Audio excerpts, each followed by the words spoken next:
जण तिथे आले, त्यांनी मला गचांडलं, धक्काबुक्की केली, शिवीगाळ केली आणि मी जरा म्हणलं अरे असं का करता तुम्ही, तर मला त्यांनी रिव्हॉल्वर दाखवला एकानी, असा रोखला माझ्याकडे.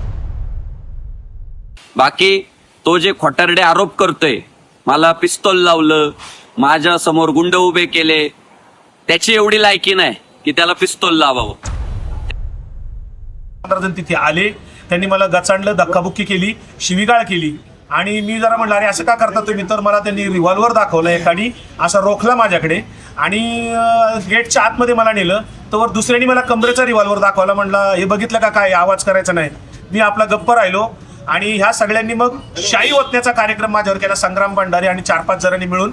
आणि ते सगळं शूटिंग ते करत होते शाई ओततानाचं, बाकीचं शूटिंग केलं नाही त्यांनी. आणि मला शूटिंग करणं शक्य नव्हतं, माझा मोबाईल माझ्या गाडीत होता. माझ्या ड्रायव्हरला तिकडे दोघा ठिकाणी धरून तिकडे त्याला मारहाण करत होते, इकडे मला हे शाई ओतून हे करत होते. आणि जाताना पुन्हा म्हणत होते की लवांड्या, संग्राम भंडारेचा आवाज, त्याचाच व्हिडिओ होतो 40 सेकंदाचा.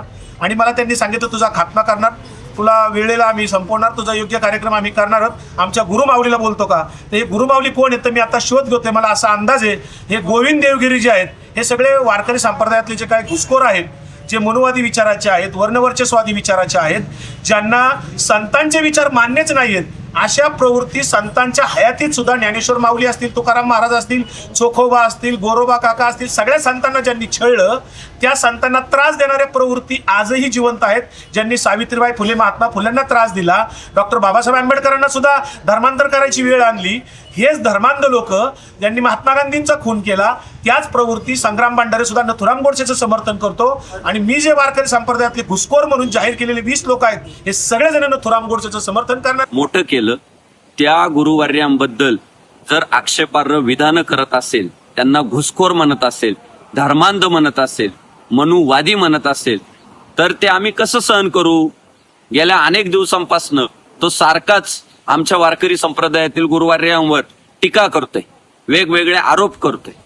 आणि आमच्या सारख्यांना काय भिडायचंय त्याने भिडावं ना, पण गुरुवर्यांची टीका आम्ही सहन करू शकत नाही. आमच्यासाठी गुरु हा संत कुळीचा राजा, गुरु हा प्राण विसावा माझा, गुरु विन देव तुझा, पाहता नाही त्रैलोकी. त्यामुळं विकास लवांडेच्या वक्तव्याचा जाहीर निषेध करण्यासाठी आज आम्ही त्याच्यावर काळी शाई ओतली.